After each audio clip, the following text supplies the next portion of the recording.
కొంతమంది అయితే వాళ్ళ కోసం మాత్రమే ఎదుగుతారు, ఇంకొంతమంది వేలాది మందికి దారి చూపిస్తారు. గాకోవకు చెందిన వ్యక్తే శ్రీ దాసరి శ్రీధర్ గారు. అసలు విజయవాడలో మొదలైన మీ ప్రయాణం లండన్ దాకా పోయింది.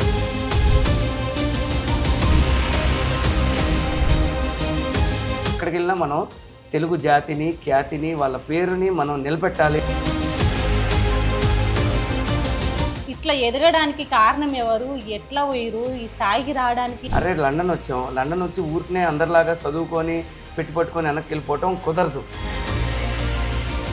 నేను ఒక ఉద్యమం లాగా స్టార్ట్ చేశాను, యూనివర్సిటీ మీద దాడి చేశాను, స్టూడెంట్ ఫీజుల్ని తగ్గించమని గొడవ చేసేవాడిని. రియాలిటీ షోలో మీరు పార్టిసిపేట్ చేశారు, అది 2009లో. బిగ్ బ్రదర్, ఇప్పుడు ఏదైతే బిగ్ బాస్ అని నడుస్తుంది, నేను తొలి భారతీయుడిని, తొలి తెలుగువాడిని.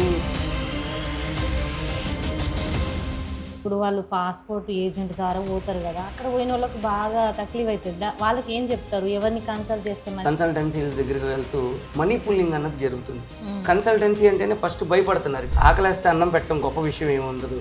అదే ఒక మనిషికి జీవితాన్ని ఇచ్చామనుకో, వాడి 10 మందికి జీవితాన్ని ఇస్తారు. సైకాలజిస్ట్గా ఉన్నత స్థాయిగా మంచి పేరు తెచ్చుకున్నారు.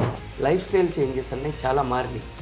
ఎందుకు మారినాయి అంటే ఈ మెకానికల్ లైఫ్ స్టైల్లో మనిషి అన్నవాడు భోజనం చేయటమే మర్చిపోయాడు. ఎంపీ ఎలక్షన్లో ఆడ వేసారు కదా, ఎంత వచ్చింది మెజారిటీ ఆడ? అంటే నేను నాకు పార్టీ ఆపర్చునిటీ అయితే వచ్చింది కంటెస్ట్ చేయడానికి. అదే టైంలో మా మదర్ ఓపెన్ హార్ట్ సర్జరీ ఇక్కడ ఇండియాలో.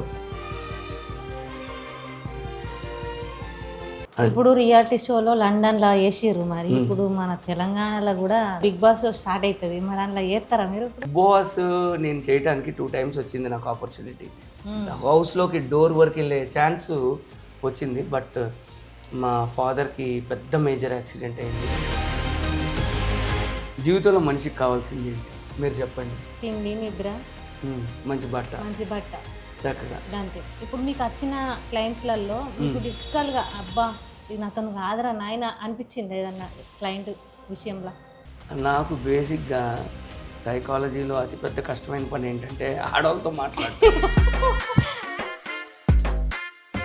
బాగా వరకు కేసులు ఎట్లుంటాయి తెలుసా, అనుమానం అనేది బాగుంటుంది మూడు పెండాల మధ్య. అట్లాంటి వాళ్ళకి ఏం చెప్తారు, అసలు ఎట్లు ఉండాలంటే ఏం చెప్తారు? అసలు అనుమానం ఎందుకు రావాలి? అనుమానం వచ్చేతానా నువ్వు ఎందుకు పెళ్లి చేసుకోవాలి? అలా పెళ్లి చేసుకునే కాడికి నువ్వు సింగిల్గా ఉండొచ్చుగా నాకులాగా. ఏ గొడవ ఉండదు. సాంప్రదాయాలని అన్నిటిని కూడా కొంచెం గౌరవిస్తారు అని విన్నా. అంటే లండన్లో పెరిగి ఆ కల్చర్కి అలవాటు కాకుండా. సునీతా విలియమ్స్ లాంటి మహా గొప్ప వ్యక్తి ఆవిడ అమెరికా నాసాలో రాకెట్ పైకి వెళ్ళింది. ఆమె ఏం చేసింది, చేతిలో వినాయకుడిని, సిద్ధి వినాయకుడిని పెట్టుకొని వెళ్ళింది. అసలు బ్లూ యారో అనేది ఎందుకు పెట్టారు, దానికి ముఖ్య ఉద్దేశం ఏంటి అసలు? కానీ మేము ఇది కూటి కోసమో కోటి కోసమో పెట్టిన సంస్థ కాదు. ఇది ఒక ఆశయ సాధనం కోసం. ఒక మనిషి అన్నవాడు పేదరికం నుంచి పుట్టినవాడు, వాడికి ఉన్న ప్రధాన ఎజెండా ఒకటే, విద్య. అందరికైతే శనార్థి దండం. నేనైతే ఏడుకొచ్చిన ఏరికైనా ఇక చూపించే ముందు అయితే ఒక ముచ్చటైతే చెప్పాలి. ఏంటంటే కొంతమంది అయితే వాళ్ళ కోసం మాత్రమే ఎదుగుతారు, ఇంకొంతమంది వేలాది మందికి దారి చూపిస్తారు. గాకోవకు చెందిన వ్యక్తే శ్రీ దాసరి శ్రీధర్ గారు. నమస్తే సార్. అమ్మా నమస్తే. ఎట్లున్నారు సార్? మంచిగున్నా, మీరు ఎలా ఉన్నారు? సూపర్ ఉన్నా, జబర్దస్త్ ఉన్నా. మీ తానికి వచ్చినాయి ఇక ముచ్చట్లయితే మా వాళ్ళకి మంచిగా చెప్పాలి. మీరు చెప్తారా? మరి బరాబరి చెప్పాలి. బరాబరి చెప్తా, బరాబరి చెప్తాడంట. చూద్దాము ఎట్లా చెప్తాడో. అసలు విజయవాడలో మొదలైన మీ ప్రయాణం లండన్ దాకా పోయింది, దేశ విదేశాలు బాగా. అసలు ఇట్లా ఎదగడానికి కారణం ఎవరు, ఎట్లా పోయిరు ఈ స్థాయికి రావడానికి? మీకు జరిగిన ఆటుపోట్లు, కథలు ఏంది అన్ని ముచ్చట మా వాళ్ళకి చెప్పాలి. ముందుగా ఇక్కడికి వచ్చిన వ్యూహం మీడియా టీం సంస్థకు మరియు ప్రొడక్షన్ టీంకి నా నమస్కారాలు. అలాగే ఉభయ రాష్ట్ర ఆంధ్ర తెలంగాణ తెలుగు ప్రేక్షకులకు నా నమస్సుమాంజలి. నేను విజయవాడలో పుట్టాను. 19 సంవత్సరాల వరకు నా జీవిత ప్రయాణం అంతా కూడా అక్కడే సాగింది. అక్కడ నా గ్రాడ్యుయేషన్ పూర్తి చేసుకున్న తర్వాత తదుపరి నాకు చాలా ఆటుపోట్లు ఉన్నాయి గ్రాడ్యుయేషన్లో. ఎందుకంటే నేను చేరాల్సిన కోర్స్ వేరు. నేను చదివింది MBIPC. అయితే నాకు ఎప్పుడూ మెడిసిన్ చేయాలి, కార్డియాలజీ అవ్వాలి, కార్డియాలజిస్ట్ అవ్వాలి అన్నది నా ఆకాంక్ష. బట్ అట్ సమ్ పాయింట్ మా ఇంట్లో కొంతమంది మెడిసిన్లో ఓపెన్ కేటగిరీలో సీట్స్ రాకపోవటం వల్ల నేను చాలా పేరెంట్స్ మాట వినాల్సి వచ్చి I diverted into engineering. Then I completed my masters in industrial and production engineering. Then afterwards aeronautics. Then my production is in Dehradun. అట్లా చేసుకుంటూ సాగాను. లాస్ట్కి ఇంగ్లీష్ మీద అయితే మంచి కమాండ్ ఉంది. దాంతో నేను జిఆర్ఈ టోఫెల్ ఇవన్నీ రాసుకొని యూకే వీసా అయితే సంపాదించాను. వీసా వచ్చేసరికి నాకు 16 సబ్జెక్టులు ఇంజనీరింగ్లో మిగిలినాయి. ఆ టైంలో నేను పాస్ అవుతానా, వెళ్ళగలనా, అబ్రాడ్ వెళ్ళగలనా, ఎందుకంటే ఒక పక్కన నా ఫ్రెండ్స్ అంతా కూడా అబ్రాడ్ వెళ్ళిపోయి ఆల్రెడీ వెల్ సెటిల్డ్ అయిపోయారు. నాకు చాలా భయంగా ఉండేది మా సీనియర్స్ వాళ్ళందరిని చూసి. సో ఆ తరుణంలో నాకు అనిపించింది కృషి, దీక్ష, పట్టుదల అన్నది మనిషికి ఉండాలి. సో మా అమ్మగారు మోటివేట్ చేసేవారు, బాగా గైడెన్స్ ఇచ్చారు. తను ఎక్కడా కూడా ఇది లేదు అనుకోకుండా చదివే మనకి ప్రధాన లక్ష్యం అని చెప్పేసి ఉండేవాళ్ళు. నాకు ముందు నుంచి చిన్నప్పటి నుంచి కూడా అంతా ఇండస్ట్రీలోకి రావాలి, ఫిల్ము, యాక్టింగ్ ఇవన్నీ బాగా ఇష్టం. అవు అయితే మా అమ్మగారు ఒకటే అనేవాళ్ళు, నువ్వు డిగ్రీ కంప్లీట్ చేసుకుంటే నీ చేతిలో రేపొద్దున్న ఏదో ఒక దారి ఉంటుంది. బట్ డిగ్రీ లేకోకుండా నువ్వు సినిమానే నమ్ముకున్నావు అనుకో, రేపొద్దున్న అది ఒకసారి హిట్ అవ్వచ్చు, ఒకసారి ఫ్లాప్ అవ్వచ్చు. అప్పుడు డబ్బులు లేని రోజు ఏం చేస్తావు? ఒకవేళ ఫ్లాప్ అయిందనుకో నువ్వు వెంటనే జాబ్ అదన్నా చేసుకొని బతుకుతావు అని చెప్పి ముందు బేసిక్ డిగ్రీ చేయించారు నాతో కష్టపడి. చదువు ముందు అని చెప్తారు, అవనైనా అదే చెప్తారు కదా, అంతే. సో దీని మీద నేను ఎలాగైనా కంప్లీట్ సక్సెస్ఫుల్గా చేశాను. ఒకే అటెంప్ట్లో 16 సబ్జెక్ట్స్ పాస్ అయ్యాను. లండన్ వెళ్ళాను. లండన్ వెళ్ళిన తర్వాత నాకు ఒక చిన్న ఇది ఉండేది. నా స్ఫూర్తి, నా ఎవరైనా రోల్ మోడల్ ఉన్నారంటే నా లైఫ్లో స్వర్గీయ కీర్తిశేషులు డాక్టర్ శ్రీ నందమూరి తారక రామారావు గారు. ఆయన ఒకటే అనేవాడు, ఎక్కడికి వెళ్ళినా మనం తెలుగు జాతిని, ఖ్యాతిని, వాళ్ళ పేరుని మనం నిలబెట్టాలి అనేవారు. సో ఆ మాటలు నా చెవిన ఎప్పటి నుంచో శంకరావం పూరించింటే ఇది. సో అందుకని నేను ఏం చేసేవాడిని అంటే, అరే లండన్ వచ్చాం, లండన్ వచ్చి ఊరికనే అందరిలాగా చదువుకొని పెట్టుపట్టుకొని వెనక్కి వెళ్ళిపోవటం కుదరదు. ఇక్కడ ఏదో ఒకటి మనం స్థాపించాలి, సత్తా చూపియాలి. అవు అప్పుడు నాకు బాగా అనిపించేది ఏంటంటే, బాగా ప్యాషనెట్గా ఉండేవాడిని. ఏం చేయాలి అనేసరికి అక్కడ మనకి తెలుగు రాష్ట్రాల నుంచి, ఉభయ రాష్ట్రాల నుంచి వచ్చిన ఆంధ్ర, తెలంగాణ ప్రతి విద్యార్థిని చూసేవాడిని. వాళ్ళు అంత middle class family, lower middle class family, loans మీద వచ్చేవాళ్ళు. వాళ్ళని చూస్తే నాకు చాలా బాధ వేసేది. అయ్యో పాపం ఎంతో కష్టాలు పడేవాళ్ళు. పార్ట్ టైమ్ జాబ్స్ దొరికేవి కాదు, అకామిడేషన్ దొరికేది కాదు. అందరూ హాస్టల్లో డబ్బులు పెట్టుకునేవాళ్ళు కాదు. అప్పుడే పౌండ్ వాల్యూ 100 రూపాయలు, ఇప్పుడు 120 రూపీస్. అప్పుడు 100 రూపీస్ నేను వెళ్ళిన టైంలోనే 2005 అండ్ 2006లో. నేను చాలా చాలా చాలా చాలా టెన్షన్ పడేవాడిని. ఏంటి మనం ఏమైపోతాము, మనం ఇంత కష్టపడి ఇన్ని రాష్ట్రాల నుంచి వచ్చిన ఆంధ్రులు, తెలుగు వాళ్ళు, మన ఇండియా నుంచి వచ్చిన వాళ్ళు ఏమైపోతారు అనే చాలా దీక్షతో నేను ఒక ఉద్యమం లాగా స్టార్ట్ చేశాను. యూనివర్సిటీ మీద దాడి చేశాను. స్టూడెంట్ ఫీజుల్ని తగ్గించమని గొడవ చేసేవాడిని. ఇక మొదలుపెట్టా దాడి. మొదలు పెడితే నాతో పాటు చైనా వాళ్ళు, ఇరాన్, ఇరాక్, పాకిస్తాన్, అన్ని దేశాలు వర్తిస్తుంది. అక్కడున్న తెల్లోళ్ళు, నల్లోళ్ళు, ఇక అమెరికన్స్ అందరూ కూడా నాతో ఏకమైపోయి జై దాసరి అనేవాళ్ళు అనేవాళ్ళు.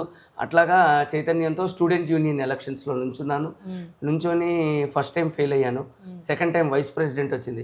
వైస్ ప్రెసిడెంట్ అనిపించుకోవటం ఏంటి, ప్రెసిడెంట్ అవ్వాలి అలాగైనా అని చెప్పి మళ్ళీ ఒక సంవత్సరం సబ్జెక్టులన్నీ ఆపుకొని మళ్ళీ కష్టపడి ప్రెసిడెంట్ అయ్యాను. అదే తరుణంలో నాకు శిల్పా శెట్టి గారు యార్క్షైర్లో పరిచయం అయ్యారు. నా గురించి న్యూస్ పేపర్స్లో బాగా పడేది. అప్పుడు నేను లేబర్ పార్టీ మెంబర్ని లండన్లో.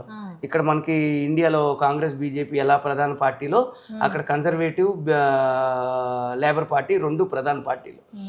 అయితే లేబర్ పార్టీకి నేను బాగా సపోర్ట్ చేసేటోడిని. లేబర్ పార్టీ అంటే మన పార్టీ, శ్రామికుల పార్టీ, శ్రామికులు కార్మికుల పార్టీ. సో వాళ్ళకి బాగా సపోర్ట్ చేసి వాళ్ళ సపోర్ట్ తీసుకున్నాను నేను. ఇలాగ మా స్టూడెంట్స్ ఇబ్బంది పడుతున్నారు, ఇండియా నుంచి వచ్చిన ప్రతి తెలుగు వాళ్ళు, ఎక్కడి నుంచి వచ్చిన వాళ్ళైనా సరే చాలా ఇబ్బందులు పడుతున్నారు, మా ఇండియాలో ఇలా జరుగుతుంది ఇది అని అంటే వాళ్ళు నాకు ఫుల్ ఫ్రీడము, ఫుల్ సపోర్ట్ చేశారు. దాంతో ఒక విద్యానాయకుడిగా ఎదిగి ఒక ఎంపీ కంటెస్టెంట్గా చేద్దామని చెప్పేసి యూకే ఎలక్షన్స్లో కూడా పోటీ చేద్దామన్న తరుణంలో నాకు ఈ బిగ్ బ్రదర్ ఇప్పుడు ఏదైతే బిగ్ బాస్ అని నడుస్తుందో మన ఇండియాలో, అది కూడా రియాలిటీ షోలో మీరు పార్టిసిపేట్ చేసారు, అది 2009లోనా? నేను తొలి భారతీయుడిని, తొలి తెలుగువాడిని, తొలి పురుష భారతీయుడిని. చూపించిండి ఇక ఇంకా నేను పార్టిసిపేట్ చేశాను. అప్పుడు శిల్ప అనేది మీరు వెళ్ళండి షోలోకి, మంచి రెవల్యూషనరీ క్యాండిడేట్ లాగా ఉన్నారు కదా, వెళ్ళండి అంటే నేను ఎంట్రీ వస్తుందేమో అని చెప్పేసి నేను వెళ్ళటం జరిగిన తర్వాత అక్కడికి వెళ్తే 20 మిలియన్ అప్లికేషన్స్ ఉన్నాయి దగ్గర పార్టిసిపేట్ చేయడానికి. నేను వెళ్ళి నుంచున్నాను. ఒక రోజు పట్టింది నాకు ఆడిషన్ అవ్వడానికి. అలాగా నాకు మొత్తం ఆడిషన్ ఫిబ్రవరిలో స్టార్ట్ అయితే మార్చ్ వరకు నడుస్తూనే ఉంది. ఈ పక్క స్టూడెంట్ యూనియన్ ఎలక్షన్స్ రెండు ప్యారలల్గా మెయింటైన్ చేసుకుంటూ టైం మేనేజ్మెంట్ని 3 వచ్చింది. వస్తే ఇంకా నేను బిగ్ బాస్ హౌస్లోకి వెళ్ళిపోయాను, బిగ్ బ్రదర్ హౌస్లోకి సెలెక్ట్ అయ్యాను కదా. వెళ్ళాను, లోపలికి హౌస్లోకి వెళ్ళాను. చక్కగా అందరూ ఇక్కడ మన షోలో ఏంటంటే ఉంటే తెలుగు వాళ్ళు ఉంటారు, లేదా హిందీ వాళ్ళు ఉంటారు, కన్నడ వాళ్ళు ఉంటారు, తమిళ వాళ్ళు ఉంటారు, కేరళ వాళ్ళు ఉంటారు. కానీ అక్కడ అలా కాదు, రకరకాల శ్వేత జాతీయులు ఉంటారు, నల్ల జాతీయులు ఉంటారు, లేకపోతే రష్యన్స్ ఉంటారు, మెక్సికన్స్ ఉంటారు, రొమేనియన్స్ ఉంటారు. వీళ్ళంతా రకరకాల డిఫరెంట్ కంట్రీస్, డిఫరెంట్ నేషనాలిటీస్. అంటే ఇది ఒక మల్టీ కల్చరల్ ప్రోగ్రామ్ అన్నమాట. సో మనకు వచ్చిన కామన్ లాంగ్వేజ్ ఇంగ్లీష్ ఒక్కటే బ్యాలెన్స్ చేసుకునేకి. వాళ్ళు ఏం మాట్లాడతారో వాళ్ళ యాక్సెంట్ అదంతా డిఫరెంట్. మనమేమో ఈ నుంచి అంతా అర్థమయ్యేది కదా, ఈ నుంచి పోయాం కదా, చదువుకున్నాం కదా, మరి జిఆర్ఈ టోఫెల్ ఇవన్నీ రాసి మాట్లాడతారు, అస్సలు అర్థం కాదు. అవును. అయితే then I was in to that show. ఉన్న ఒక 45 రోజుల వరకు ఉన్నాను. ఇంకా తర్వాత కాంట్రవర్సీ స్టార్ట్ అయిపోయింది. ఇంకా మనం ఏంటంటే ఎక్కడైనా స్మూత్గా ఉన్నంతసేపే స్మూత్గా ఉంటాం, లేదంటే ఇంకా వారు వన్ సైడ్ అన్నట్టు. అస్సలు ఎందుకు మనం ఏమన్నా ఇదమ్మా, మనకు అన్నీ ఉన్నాయి, మనకున్న రిసోర్సెస్, మనకున్న అన్నీ మనకున్నాయి. కాకపోతే ఏంటంటే మనం వేరే రాష్ట్రాలకు, వేరే దేశాలకు ఎందుకు వెళ్తామంటే అక్కడ ఉన్న వాటిల్ని అడాప్ట్ చేసుకోవడానికి, నేర్చుకోవడానికి, నాగరికత నేర్చుకోవడానికి పోతాం. అంతేగాని మనమేం ఒకటి కింద బానిసలం కాదు. మనం ఎవరి కింద బానిసలం కాదు, ఎవరి కింద మోచేతులు నీళ్ళు తగ్గిన వాళ్ళం కాదు మనం. ఎందుకంటే మనం ఒక చోటకి వెళ్ళాము అంటే మన ఆత్మగౌరవాన్ని మనం కాపాడుకోవడానికి మనం వెళ్తాం. సో అది ఎప్పుడైతే ఆత్మగౌరవం, సెల్ఫ్ రెస్పెక్ట్ అన్నది డ్యామేజ్ జరుగుతుందో ఆ చోట మనం ఉండలేం, ఎదురుదాడే జరుగుతుంది. సో ఇప్పుడు మన ఇండియా నుంచి కూడా మస్తు మంది పోతారు, పోయి అక్కడ మస్తు తక్లీఫ్ అవుతుంది. ఇప్పుడు వాళ్ళు పాస్పోర్ట్ ఏజెంట్ ద్వారా పోతారు కదా, అక్కడ పోయిన వాళ్ళకి బాగా తక్లీఫ్ అవుతుంది. వాళ్ళకి ఏం చెప్తారు, ఎవరిని కన్సల్ట్ చేస్తే మంచిగా? అమ్మా ఇప్పుడు అదే ఆ విషయం గురించే మాట్లాడబోతున్నా నెక్స్ట్ మీతో. ఈ షో అయిపోయింది, వచ్చాను, బెస్ట్ హౌస్ మేట్ కప్పు కొట్టుకొచ్చాను ఇండియాకి. At the same time racism జరిగింది, అవన్నీ కూడా మర్చిపోయాను. ఇంకా నెక్స్ట్ వచ్చేసి నా మాస్టర్స్ డిగ్రీ కంప్లీట్ చేశాను, డిస్టింక్షన్ వచ్చింది, గోల్డ్ మెడల్ వచ్చింది. చక్కగా ఇండియాకి తిరిగి వచ్చాను. మా అమ్మ నాన్న పేరు, నన్ను కన్నా నా మాతృభూమి పేరు, నా తెలుగు వాళ్ళ ఆత్మగౌరవాన్ని నేను నిలబెట్టాను ఉభయ రాష్ట్రాల్లో. సో ఇప్పుడు ఏంద్రభయ్ అంటే డాక్టరేట్ ఇన్ సైకాలజీ చేశాను,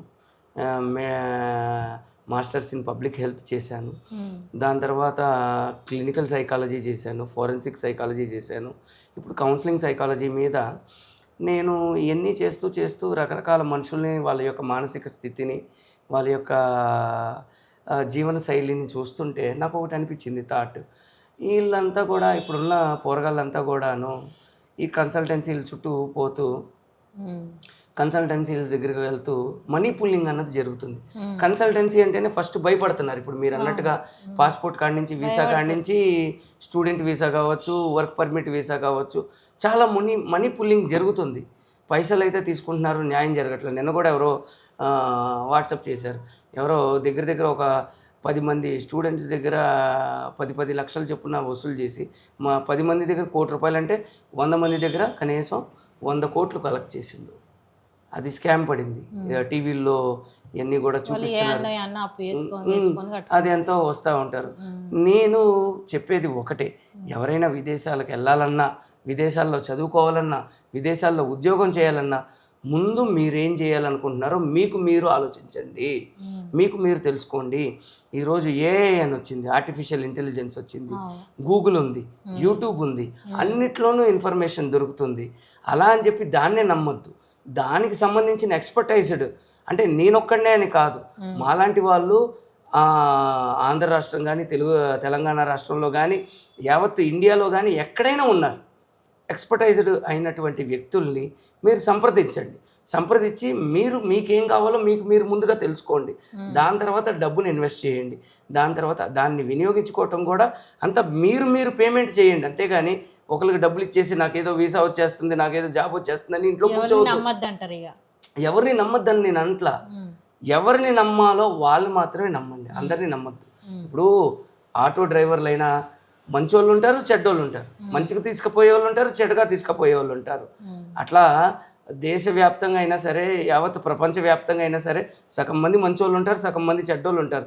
వీళ్ళు మంచోళ్ళు వీళ్ళు చెడ్డోళ్ళు ఒక రాష్ట్రాన్ని ఒక మనిషిని బట్టి మనం అంచనా వేయకూడదు కదా.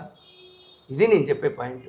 సో ఎక్స్పర్టైజ్డ్ క్యాండిడేట్స్ని మీరు ఎంక్వైరీ చేసుకోండి, రండి, విజిట్ చేయండి. ఇప్పుడు మాది blue arrow overseas and careers. మా ప్రధాన లక్ష్యం ఏంటంటే మిమ్మల్ని జాబ్ ప్లేస్మెంట్, మేము విదేశాల్లో ప్లేస్మెంట్ చేయటమే మా ప్రధాన లక్ష్యం. దానికోసం మీరు మమ్మల్ని విజిట్ చేయండి, తెలుసుకోండి. మేమేం చెప్తున్నామో దానికి మీరు నమ్మకం అయితే ముందుకు సాగండి. లేదు అనుకుంటే దాని ద్వారా మీరు రీసెర్చ్ చేసుకోండి. మీకు దగ్గరుండి మేమంతా కూడా గైడెన్స్ ఇస్తాం, మా స్టాఫ్ ఇస్తుంది, మేము ఇస్తాం, అందరం ఇస్తాం. సో బ్లూ యారో అనేది ఎప్పటి నుంచి మీరు దాన్ని చేస్తున్నారు? ఇప్పుడు ఇండియాలో కూడా పెడతారా? నేను ఆల్రెడీ లండన్లో స్టార్ట్ చేశానమ్మా. దగ్గర ఒక 10-15 ఏళ్ళ నుంచి నెట్లో మీరు బ్లూ యారో అని గూగుల్లో చేస్తే it's a very big UK best staff knowing agency. దాన్ని ఇప్పుడు ఇండియాలో మేము దీన్ని తీసుకొచ్చి ఇక్కడ one of the best India staff ఏజెన్సీగా చేయాలని లాస్ట్ ఇయరే మాకు లైసెన్స్ వచ్చింది.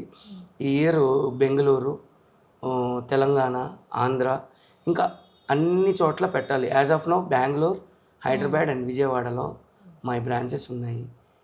మేము దాన్ని ఎడ్యుకేట్ చేస్తాం. మెయిన్ మా దగ్గరకు వచ్చే స్టూడెంట్ అయినా కానీ జాబ్ వీసాకి వచ్చే వాళ్ళని ముందుగా వచ్చేసి మీరు ఇది చేయండి అది చేయండి అని మేము చెప్పం. ఫస్ట్ వాళ్ళు మేము కెరియర్ గైడెన్స్ కౌన్సిలింగ్ చేస్తాం. కౌన్సిలింగ్ చేసిన తర్వాత వాళ్ళ యొక్క కెరియర్కి ఏది ఎక్కడ సెట్ అయ్యిద్ది అన్నది మేము దాన్ని గైడ్ చేస్తాం కరెక్ట్ రూట్లో. తెలుగుడు సత్తా ఎక్కడన్నా చూపిస్తారు. మరి ఎన్నో విదేశాల్లో పోయి చూపించే కంటే మన ఇండియాలోనే మంచిగా చేసుకోవచ్చు కదా. మరి గవర్నమెంట్ అందుకు ఏమన్నా మీకు సోర్స్ ఇస్తలేదా ఏంది? యాన్నో మరి అంత సత్తా చూపించుకునే బదులు మన ఇండియానే డెవలప్ చేయొచ్చు కదా. ఎందుకు అంత దూరం పరిగెత్తుతున్నారు? చిన్నప్పటి నుంచి ఒక మాట మన పెద్దవాళ్ళు చెప్పేది నేను ఎప్పుడు వింటానమ్మా. మన అమ్మమ్మలు తాతయ్యలు ఎప్పటి నుంచో చెప్పిన మాట ఏంటంటే పొరుగింటి పుల్లకూర చాలా రుచిగా ఉంటుందంట. దేవుడా! అంటే ఇప్పుడు మన తెలంగాణలో హైటెక్ సిటీ ఉంది, కర్ణాటకలో ఐటీ హబ్ ఉంది, తమిళనాడులో పెద్ద పెద్ద డిఎల్ఎఫ్ లాంటి సంస్థలు ఉన్నాయి.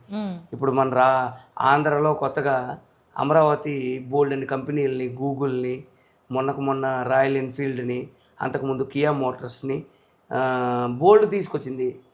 కానీ ఇక్కడ ఉండి చక్కగా చదువుకొని చక్కగా పని చేసుకోండి అంటే ఎవడింటాడు మాట? లే, మేము పోవాలి, అమెరికా సంబంధమే మాకు కావాలంటారు కదా. అట్లా ఉంది పరిస్థితి. సరే కాదని నేను అన్ను. నేనేమంటానంటే మీరు విదేశాలకు వెళ్ళినా కూడా అక్కడ చదువుకోండి, అక్కడ నాలెడ్జ్ని గెయిన్ చేయండి, అక్కడ రూపాయి సంపాదించుకోండి. ఇక్కడికి వెనక్కి మళ్ళీ రండి, వెనక్కి తీసుకురండి.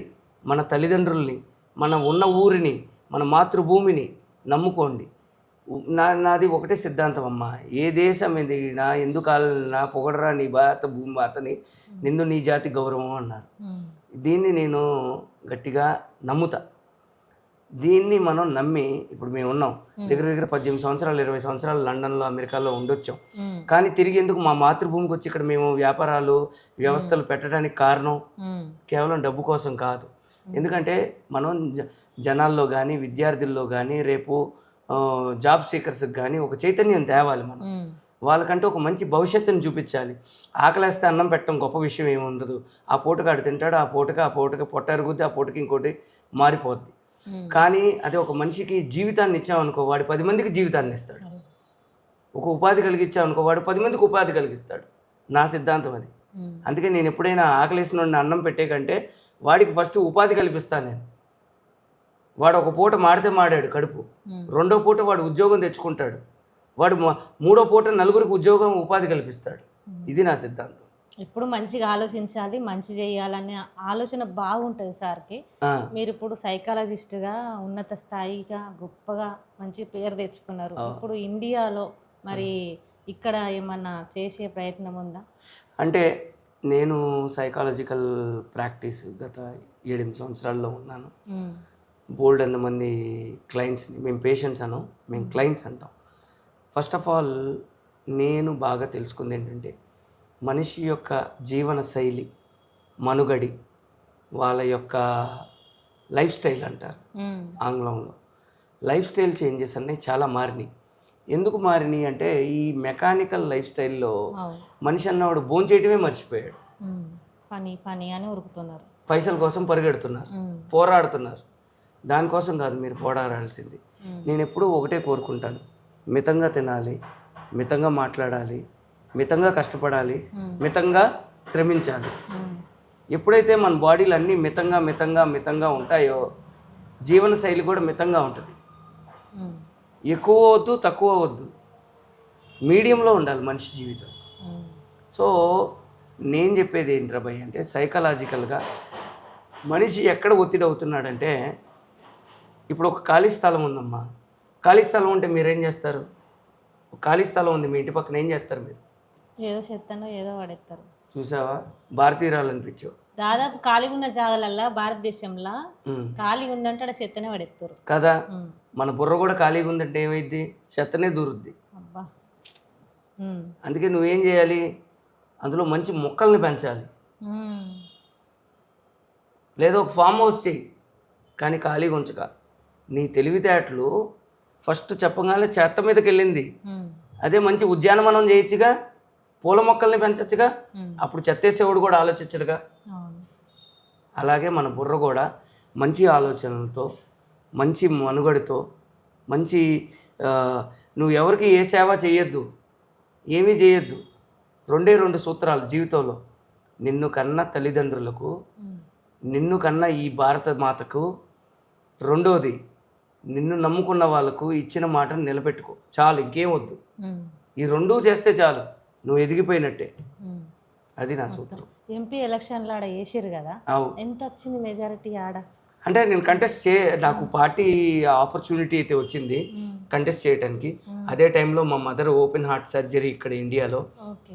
అట్ ది సేమ్ టైం నాకు కొన్ని పర్సనల్ లైఫ్ చేంజెస్. అవకాశం అయితే వచ్చింది మీకు 100% లేబర్ పార్టీ తరఫున.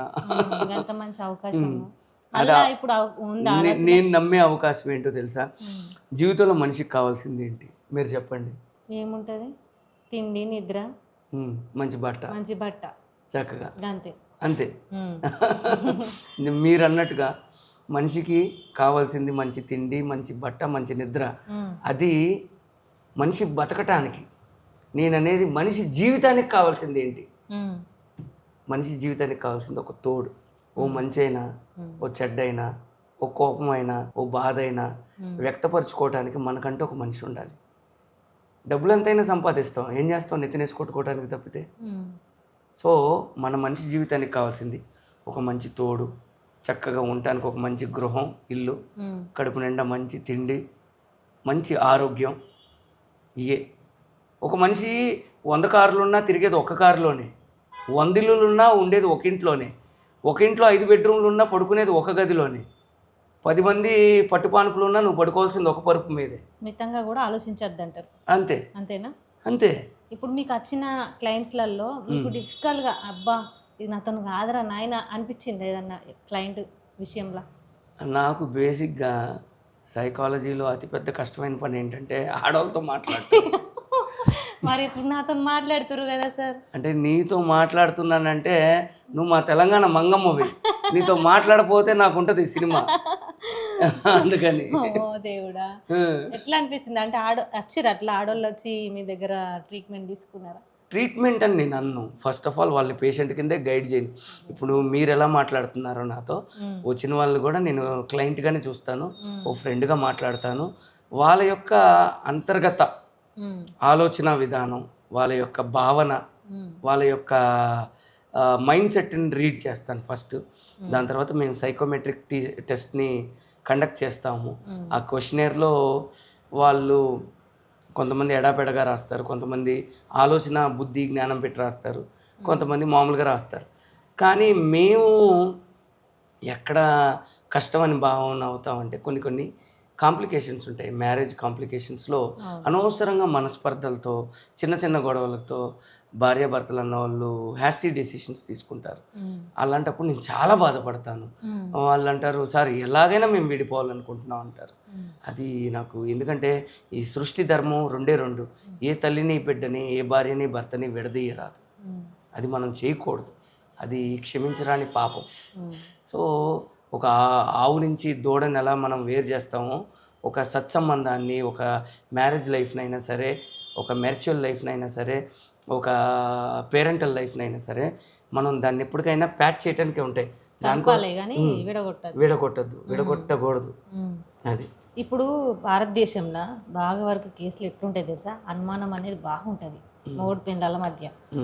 అట్లాంటి వాళ్ళకి ఏం చెప్తారు, అసలు ఎట్లుండాలంటే ఏం చెప్తారు? ఫస్ట్ ఆఫ్ ఆల్ ఒకటి, అసలు అనుమానం ఎందుకు రావాలి? ఆ అనుమానం వచ్చే తానా నువ్వు ఎందుకు పెళ్లి చేసుకోవాలి? అలా పెళ్లి చేసుకునే కాడికి నువ్వు సింగిల్గా ఉండొచ్చుగా, నాకులాగా ఏ గొడవ ఉండదు. సింగిల్గా ఉన్నారా సార్ మీరు ప్రస్తుతానికి? సో నేను అనేది ఏంటంటే, ఎప్పుడైనా మీరు అన్నట్టుగా భార్యాభర్తల మధ్యన విభేదాలు, గొడవలు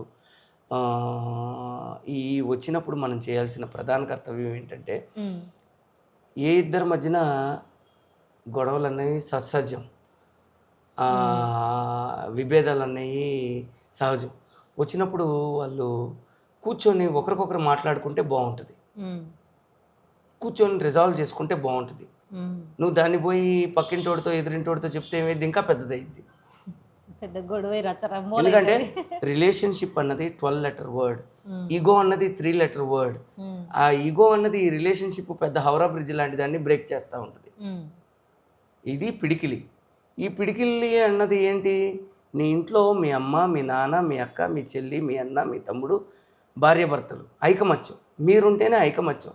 దీన్ని ఎప్పుడైతే మీరు బయటికి ఇలా వదులుతారో, దీంట్లో మధ్యలో ఓడి దూరుతాడు. మధ్యలో ఓడి దూరినప్పుడు ఏమైంది? అది పెద్ద పంచాయతీ అయింది. దాన్నే మధ్యలో ఓడి ఎవడో కాదు, పోలీసులు, కోర్టులు, వాళ్ళకి కావాల్సింది పైసలు. అప్పుడు ఈగో కూడా పెరిగిపోతుంది. అది అట్లా వెళ్ళరాదు. మీకు ఏదైనా గొడవలు వస్తే ఇరువురు కూర్చొని మాట్లాడుకోండి. లేదు అసలు మా ఇద్దరి మధ్యనే మాకు సెట్టే కావట్లేదు అనుకో, పిల్లల్ని కనొద్దు, వాళ్ళని అనాథలను చేయొద్దు. మీకు భార్యాభర్త సంబంధం సరిగ్గా లేదన్నప్పుడు పిల్లలు వద్దు. మీకు మీరుగా విడిపోయి, మీకు తగిలిన వాళ్ళతో మీరు వెళ్ళిపోయి మీరు హాయిగా లైఫ్ ఎంజాయ్ చేయండి. కానీ పిల్లల్ని అనాథలను చేయొద్దు. అది నా పిల్లల కోసమైనా కూడి ఉండాలంటారు. ఉండాలి, తప్పలేదు, ఉండి తీరాలి. ఇప్పుడు రియాలిటీ షోలో లండన్లో వేసిర్రు, మరి ఇప్పుడు మన తెలంగాణలో కూడా బిగ్ బాస్ షో స్టార్ట్ అవుతుంది, మరి అందులో వేస్తారా మీరు? ఇప్పుడు బిగ్ బాస్ నేను చేయటానికి 2 times వచ్చింది నాకు opportunity. First time when I was 2017 or 18, అప్పుడు తారక్ హోస్ట్ చేసి ఉండే పూణేలో ఫస్ట్ బిగ్ బాస్. ఆ టైంలో నాకు హిందీ బిగ్ బాస్ చేద్దామని చెప్పేసి ఆపర్చునిటీ వచ్చింది. నా ఆడిషన్స్ అన్నీ ఇచ్చాను. అప్పుడు మనకు తెలుగులో బిగ్ బాస్ హౌస్ అన్నపూర్ణ స్టూడియోలో లేదు, పూణేలో ఉండేది ఫస్ట్ బిగ్ బాస్, ఎక్కడ హౌస్లో.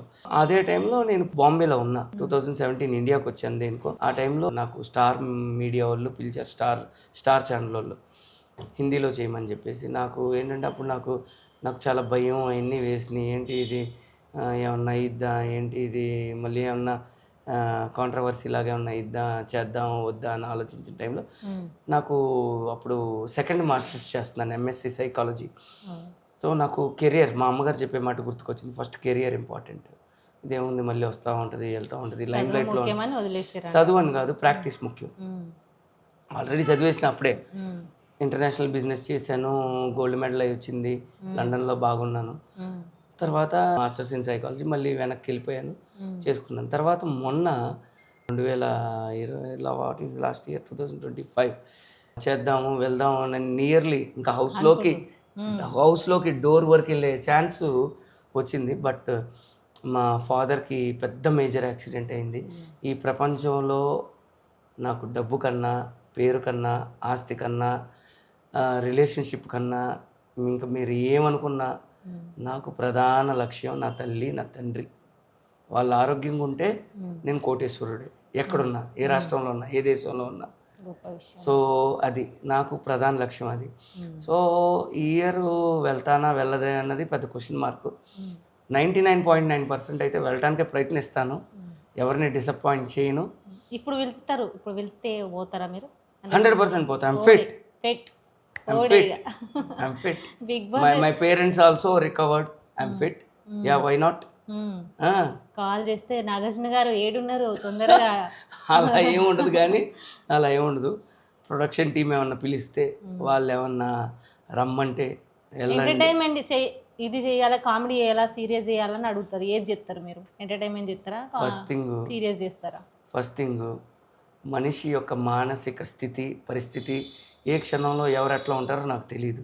ఇప్పుడు నువ్వు నేను బిగ్ బాస్ హౌస్లోకి వెళ్ళాం అనుకో, ఇక్కడ కూర్చున్నట్టు అటు మాట్లాడుకోలేము. అమ్మో, నిజంగా వెళ్ళే అవకాశం వస్తుందేమో.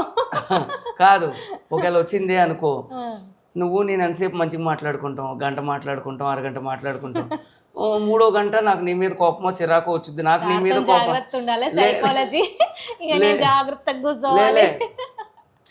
వాస్తవం యథార్థం చెప్తున్నా. ఒక రూమ్లో ఒక నలుగురు ఉంటారు, మిత్రులు కావచ్చు, స్నేహితులు కావచ్చు. వాళ్ళల్లో మళ్ళీ 2 పార్టీలు అవుతాయి, వాళ్ళల్లో 3 పార్టీలు అవుతాయి, వాళ్ళల్లో చివరికి మిగిలేదు ఒకడే, వాడే విన్నారు.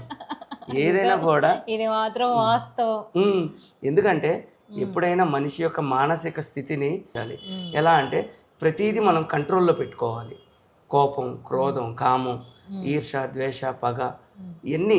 ప్రేమ, అతి ప్రేమ కూడా డేంజరే. మళ్ళీ ఒక పొద్దు చూపించి, ఇప్పుడు నేను నీతో అతి ప్రేమ చూపించి పక్కన ఉన్న అమ్మాయితో చూపించాను అనుకో, రేపు పొద్దున్న నువ్వు అంటావు వాడేంది ఇట్ట మాట్లాడాడు అని పక్కకెళ్ళి అంటావు.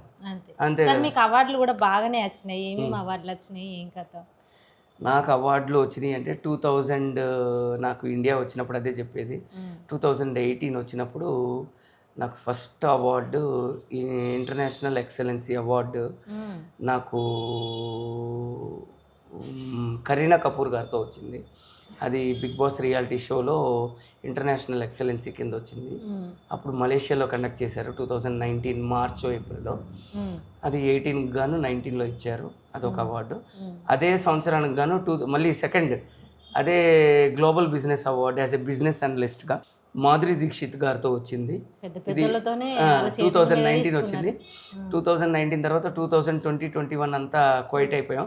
అక్షయ్ కుమార్ గారితో 2021లో వచ్చింది. అది వర్చువల్గా తీసుకున్నాను. ఫిజికల్గా తీసుకుంది 2021లో కోవిడ్ టైం సమయంలో నేను ఒక 300 పేషెంట్స్కి వర్చువల్గా, అంటే మానసికంగా కొంచెం డిస్ట్రెస్లో ఉన్న పేషెంట్స్ని ట్రీట్మెంట్ చేశాను. వాళ్ళకి సైకలాజికల్ ద్వారా మనోధైర్యాన్ని, చాలా బిజినెస్ మెన్ని, ఇంకా చాలామందిని, ఐడియల్గా ఉమెన్ని, సుసైడల్ థాట్స్లో ఉన్న బిజినెస్ పీపుల్ని, వీళ్ళందరినీ గైడ్ చేసుకుంటూ వర్చువల్గా టీమ్స్ యాప్ ద్వారాను, జూమ్ యాప్ ద్వారాను అలా గైడ్ చేసుకుంటూ వచ్చాను. అది 2021లో సోను సూద్ గారి దృష్టిలో పడింది. ఆయన నుంచి ఇన్విటేషన్ వచ్చింది. కోవిడ్ అంటేనే సోను సూద్ అంటేనే కోవిడ్. చాలా మందికి హెల్ప్ చేశారు. ఆ టైంలో సోను సూద్ గారు పిలిచారు. ఆయన స్ఫూర్తితోనే మా బెజవాడలో బోల్డ్ అన్ని సేవా కార్యక్రమాలు చేశాను. కోవిడ్ టైంలో 2-3 బజార్లని టోటల్గా 200-300 ఫ్యామిలీస్కి ఫుడ్, గ్రోసరీస్ నేనే చూసుకున్నాను. అలా వచ్చింది. దెన్ దుబాయ్ హెల్త్ అథారిటీలో నేను అప్లై చేసుకున్నా. ఈ గొడవంత వద్దు, దుబాయ్ వెళ్ళిపోయి మళ్ళీ తిరిగి మన జాబ్ మనం చేసుకుందాం అని చెప్పి. అప్పుడే కోవిడ్ స్లో డౌన్ అయింది సెకండ్ వేవ్ నుంచి. సో వెళ్ళిన తరుణంలో అక్కడ ఎమిరేట్స్ ఎక్సలెన్సీలో నా ప్రొఫైల్ అంతా చూశారు. ఇంటర్నెట్లో, గూగుల్లో అన్నిట్లోనూ చూసి అక్కడ దుబాయ్ గవర్నమెంటు నేను దుబాయ్ వెళ్ళిన 3 monthsకే Dubai government Emirates excellence award అని చెప్పి United Nations Global Peace Council వాళ్ళు కండక్ట్ చేశారు. అందులో నాకు తొలి భారతీయుడిని, తొలి తెలుగువాడిని నేను. అందులో కూడా అది అవార్డు వచ్చింది 2022లో. ఇంకా 23లో కొంచెం నేను మళ్ళీ మా పేరెంట్స్కి హెల్త్ బాగోకపోతే దాని మీద ఫోకస్ చేయడంతో ఇటు బిజినెస్కి ఇటు ప్రొఫెషనల్గా చాలా దూరంగా ఉన్నాను. 24లో ఒక ఫుడ్ ఇండస్ట్రీ స్టార్ట్ చేశాను బెంగళూరులో. ఒక దగ్గర చాలా డబ్బులు పోగొట్టుకున్నా. గ్యాప్ ఉంటుంది, అది కూడా ఏంటనుకుంటున్నావు, ఫుడ్ ఇండస్ట్రీ అంటే ఇది కాదు, అంతా ఆలివ్ ఆయిల్తోను A2 కౌగితో ఫిట్ ఫుడ్ అని ఒకటి స్టార్ట్ చేశాను. అంటే కంప్లీట్లీ డయాబెటిక్ పేషెంట్స్కి, బీపీ పేషెంట్స్కి, లేకపోతే అక్కడ ఉండేటువంటి హెల్త్ కాన్షియస్ డైట్ మీద ఫోకస్ చేసే వాళ్ళకి, జిమ్ వెళ్ళే వాళ్ళకి, వీళ్ళ కోసమని స్టార్ట్ చేశాను. అది సరిగ్గా క్లిక్ అవ్వలేదు బెంగళూరులో. సో అప్పటికి ఇంకా మా మదర్ మ్యాచెస్ అవన్నీ చూస్తాను, వచ్చే ఆంధ్ర కానీ తెలంగాణ కానీ వచ్చేయమని గొడవ పెట్టేవారు. సో నేను ఇంకా పెద్ద పట్టించుకోకుండా అక్కడే ఉన్నాను. దెన్ ఇంకా 25లో మళ్ళీ వెళ్ళాను అబ్రాడ్. మళ్ళీ 25 ఎండింగ్కి మొన్న రీసెంట్గా. ఇప్పుడు మొత్తం మీ ఆశయం ఏంది సార్? అసలు ఇప్పుడు నేటి యువతకి ఏం చెప్పాలనుకుంటారు మీ నుంచి? ఒకటే నేను చెప్పేది, మనిషి అన్నవాడు పరిగెత్తాడు, పడతాడు, కూర్చోవాలా, మళ్ళీ లేయాలా. దెబ్బ తాకిందని చెప్పి బాధపడకూడదు. ఆ దెబ్బకు పుండుకి మందు రాయాలా, మళ్ళీ లేయాలా, మళ్ళీ నుంచోవాలా, మళ్ళీ కోలుకోవాలా, మళ్ళీ పరిగెత్తాలా. అదే జీవితం. యువతకు నేను చెప్పేది ఏంటంటే, అనవసరంగా మీరు జీవితాన్ని మీరు ఒక తెల్ల పేపర్ తీసుకోండి, పలానా పేరు ఇది, some X, some Y, some Z అనుకొని మీరు ఒకటి రాసుకొని మీ ఆశయం ఏంది, మీరు ఏం చేయాలనుకుంటున్నారు, next down the 5 years of లైన్లో మీరు ఎక్కడ ఉండాలనుకుంటున్నారు, మీ తల్లిదండ్రుల్ని ఏం చేయాలనుకుంటున్నారు, వాళ్ళకి మంచి పేరు తెద్దాం అనుకుంటున్నారా లేదా. అనవసరంగా ఆడపిల్లలు వెనకపడి, లేకపోతే వాళ్ళు మీ వెనకపడి ఒకరి కోసం మీ కెరియర్ అన్నది మాత్రం డైవర్ట్ చేసుకోవద్దు. మీ ఆత్మస్థైర్యాన్ని మీరు నమ్మండి, మీరు నమ్మే భగవంతుడిని మీరు నమ్మండి. మీ తల్లిదండ్రుల పేరు మాత్రం చెడగొట్టద్దు, లేని పేరుని తేవద్దు, ఉన్న పేరుని చెడగొట్టద్దు. నా సూత్రం అయితే అదే. ఎందుకంటే చక్కటి పోని తల్లిదండ్రులు కాదు, మీకు మీరుగా ఒక ఆశయంగా మీరు ఒక కృషి, దీక్ష, పట్టుదల మనిషికి ఉంటే ఎంత దూరం అయినా మైలు రాయిలైనా అధిగమించవచ్చు మనం. అది మీరు తెలంగాణ సాంప్రదాయాలని అన్నిటిని కూడా కొంచెం గౌరవిస్తారు అని విన్నా. అది మొన్న రామ మందిర్ దగ్గర కూడా ఒక వీడియో చూసిన. ఎందుకు అంత భక్తి అంటే లండన్లో పెరిగి ఆ కల్చర్కి అలవాటు కాకుండా ఒకటి ఇప్పుడు ఇస్రోలో నువ్వు రాకెట్ పంపుతావమ్మా, శ్రీహరికోటలో నువ్వు దానికి మంచి ముహూర్తం చూస్తావు, మంచి టైం చూస్తావు, మంచి లగ్నం పెడతావు, మంచి పండితులను పిలుస్తావు, కొబ్బరికాయ కొట్టిస్తావు, ఇస్రో చైర్మన్తో టైం చూస్తావు, కరెక్ట్గా ఈ టైంకి లాంచ్ అవ్వాలంటావు. ఏ రాకెట్ లాంచ్ చేసావు ఎల్లచ్చిక పైకి. సునీత విలియమ్స్ లాంటి మహా గొప్ప వ్యక్తి ఆవిడ అమెరికా నాసాలో రాకెట్ పైకి వెళ్ళింది. ఆమె ఏం చేసింది, చేతిలో వినాయకుడిని, సిద్ధి వినాయకుడిని పెట్టుకొని వెళ్ళింది. ఎక్కడికి వెళ్ళినా మనం నమ్మే దైవాన్ని మనం నమ్మాలి, మన ఆత్మస్థైర్యాన్ని నమ్మాలి. రాముడు ఈ దేశంలో పుట్టాడు, ఈ దేశంలో ఉన్నాడు, ఈ దేశంలో జన్మించాడు, ఈ దేశంలో అంతరించిపోయాడు అన్నది ఒక నమ్మకం. ఆ నమ్మకాన్ని మన ప్రధానమంత్రి గారు నిజం చేశారు. మళ్ళీ రామ మందిరాన్ని కట్టించారు, మళ్ళీ ప్రతిష్ఠ చేశారు. దానికి నాకు పిఎంఓ ప్రైమ్ మినిస్టర్ ఆఫీస్ నుంచి ఇన్విటేషన్ వచ్చింది. అక్కడ వచ్చిన వాళ్ళే 2500 మంది, మొత్తం సెలబ్రిటీలు, గెస్టులు, ఎంపీలు, ఎమ్మెల్యేలు, మినిస్టర్లు. అందులో నేను ఒక్కడిని. సచిన్ టెండూల్కర్ ఒక పక్కన, రజనీకాంత్ ఒక పక్కన, మెగాస్టార్ ఫ్యామిలీ ఒక పక్కన, బోల్డ్ మంది ఉన్నారు. బాలీవుడ్, హాలీవుడ్, టాలీవుడ్. వాళ్ళ మధ్య నేనుండి ఆ రామ మందిరాన్ని ఇనాగరేషన్ వీక్షించాను. అదే అంతకన్నా ఆ జీవితంలో ఇంకేం కావాలి చెప్పు. మొత్తానికి ఆ దేశం పోతే మన సంస్కృతి సాంప్రదాయాన్ని మర్చిపోతాం, మరవరాదు, మరవకూడదు కూడా. నీ ఎప్పుడైనా గుర్తుంచుకో, జీవితంలో ముగ్గురిని నువ్వు మర్చిపోకూడదు. జన్మనిచ్చిన తల్లిదండ్రుల్ని, మాతృభూమిని, నువ్వు కష్టంలో ఉన్నప్పుడు నీ వెన్నంటే ఉండే మనుషుల్ని. సూపర్. చాలా. ఇప్పుడు మీ పక్కన నేను కూర్చున్నా, గంత గొప్పలతో కూర్చున్న సార్ పక్కన నేను కూర్చున్నా. అలా ఏమీ లేదు, నేను ఒక మనిషిని. నేను ఇదిగో ఒకే మాట చెప్తా, కోస్తా ఆంధ్ర కుర్రోడిని, తెలంగాణ చిన్నోడిని, రాయలసీమ ముద్దు బిడ్డని. అర్రే ఎక్కడ తగ్గేలే అని చూపిస్తుంది. నిజంగా చాలా బాగా మాట్లాడుతారు సార్, చాలా మంచిగా ఉంది. మా యువతకు కూడా మంచి మోటివేషన్. మా పొరగాళ్ళు కూడా జర బాగుపడతారు మీ ఇంటర్వ్యూ చూసినాక. ఏం బాగుపడేది ఏమీ లేదు, వాళ్ళలో చైతన్యం ఉంది. వాళ్ళని చూసి మనం ఇంకా వీళ్ళతో పోటీ పడాలని లాగున్నారు వీళ్ళంతా ఇక్కడ ఉన్న వాళ్ళు. ఇప్పుడు మళ్ళా అటు పోతారా, ఈయనే ఉంటారా సార్? ఈయనే ఉంటారు, నువ్వేం టెన్షన్ పడద్దు. మన ఇద్దరం హౌస్లోకి వెళ్ళాలి కదా. దేవుడా, మేమిద్దరం హౌస్లోకి పోతాం, మాకే ఓటేయ్యారు మళ్ళా. అదే మీ ఇద్దరు నుంచి ఉంటే నాకు మాత్రం వేయండి. మొత్తానికి అన్ని విషయాలు అయితే చెప్పేసిండు సార్. అయితే అసలు బ్లూ యారో అనేది ఎందుకు పెట్టారు, దానికి ముఖ్య ఉద్దేశం ఏంది, అసలు ఇప్పుడు మీరు కన్సల్టెన్సీ కూడా ఉంది. అసలు మీ ఆశయం ఏంది అసలు? First of all blue arrow overseas and careers దాని విజన్, దాని మిషను, దాని ముఖ్య ఉద్దేశం, దాని ముందు చూపు ఏంటంటే, నేను ఎంతోమంది విద్యార్థులను కానీ జాబ్ సీకర్స్ని కానీ మన ఉభయ తెలుగు రాష్ట్రాల్లో చూస్తున్నా. ఎక్కడెక్కడికో పోతారు, ఎక్కడెక్కడికో ఉద్యోగాలు చేస్తారు, ఎక్కడెక్కడో కన్సల్టెన్సీలు పోతారు. తప్పేం కాదంట్లా, పెద్ద పెద్ద కన్సల్టెన్సీలు ఉన్నాయి. నాకన్నా ఈ ఇండస్ట్రీలో కొన్ని 10-25 సంవత్సరాల నుంచి ఉన్న వాళ్ళు ఉన్నారు. మేము చదువుకు పోయే టైంలో 2005లో విజయవాడ నుంచి హైదరాబాద్ వచ్చేటోళ్ళం పంజాగుట్ట కన్సల్టెన్సీ కోసం. ఇప్పుడు విజయవాడలోనే ఒక 200 ఉన్నాయి, మన హైదరాబాద్లోనే ఒక 300 పైచీలకు ఉన్నాయి. ఇటు ఉభయ రాష్ట్రాల్లో దగ్గర దగ్గర 500 పైనే ఉన్నాయి కన్సల్టెన్సీలు ఇవన్నీ. కానీ నేను అది అన్నీ తప్పు కాదంట్లా. ఎవరి ముఖ్య ఉద్దేశం, వాళ్ళ ఇంటెన్షను డబ్బు సంపాదించడానికి కూటి కొరకై కోటి విద్యలు అన్నారు. అందులో ఇది ఒక మార్గం అనుకొని ఉండేవాళ్ళు ఉన్నారు. కానీ మేము ఇది కూటి కోసమో కోటి కోసమో పెట్టిన సంస్థ కాదు. ఇది ఒక ఆశయ సాధనం కోసం. ఒక మనిషి అన్నవాడు పేదరికం నుంచి పుట్టినవాడు, వాడికి ఉన్న ప్రధాన ఎజెండా ఒకటే, విద్య. మన దేశంలో ముఖ్యంగా విద్యా వైద్యకి ప్రాధాన్యత కొంచెం తక్కువ ఉందని నేను భావిస్తున్నా. ప్రజెంట్ ఉన్న కండిషన్లో ఏ రాజకీయ పార్టీ చూసుకున్నా దీనికి ప్రాధాన్యత ఇస్తున్నారు. చాలా దానికి ఎక్కడున్న ముఖ్యమంత్రులకు కానీ ప్రధానికి కానీ ధన్యవాదాలు. కాకపోతే ఈ స్టూడెంట్ లైఫ్ స్టైల్ అన్నది వీళ్ళకి కెరియర్ కౌన్సిలింగ్ సరిగ్గా లేదు.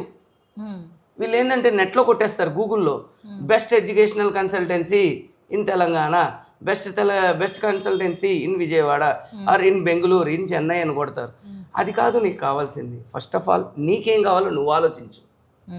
దాన్ని మేము చైతన్యపరచడానికి కోసమే ఈ బ్లూ యారో ఓవర్సీస్. ఆల్రెడీ మేము సక్సీడెడ్ ఇన్ లండన్. ఇప్పుడు మన ఆంధ్ర తెలంగాణలో ఉభయ రాష్ట్రాల్లో మన తెలుగు వారికి విద్యార్థులుగానే కాదు, మొన్నటిదాకా విద్యార్థులకు అనుకున్నాం, కానీ ఇప్పుడు జాబ్ సీకర్స్ ఉన్నారు.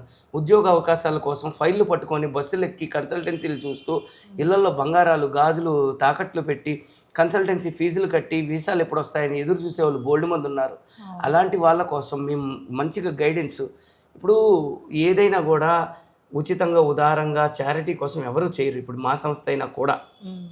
కానీ వాళ్ళ యొక్క ఫైనాన్షియల్ స్టేటస్ని తెలుసుకొని వాళ్ళకి ఏది సెట్ అయ్యిద్ది, వాళ్ళు ఏది చేస్తే బాగుంటుంది, ఎక్కడ చేస్తే ఎక్కడ సెట్ అయితే బాగుంటుంది, ₹1 సంపాదించుకోవడానికి ఏ దేశం వెళ్తే బాగుంటుంది, ₹1 సంపాదించుకోవడానికి వీళ్ళు ఎక్కడుంటే బాగుంటుంది, వాళ్ళ జీవన లైఫ్ స్టైల్ విధానాన్ని మార్చడానికి ఏది బాగుంటుంది, ఓ డిసిప్లిన్గా మేము దీన్ని పెట్టడం జరిగింది. అంతేగాని ఇదేదో ప్రాఫిట్ కోసం ఇంకో దానికోసం పెట్టింది కాదు. దీన్ని మేము ఒక రోల్ మోడల్గా భారతదేశంలో ఉండేటువంటి ప్రతి ఒక్కరూ, అందులోనే ఎస్పెషల్లీ తెలుగువారు ఒక రోల్ మోడల్ అవ్వాలి.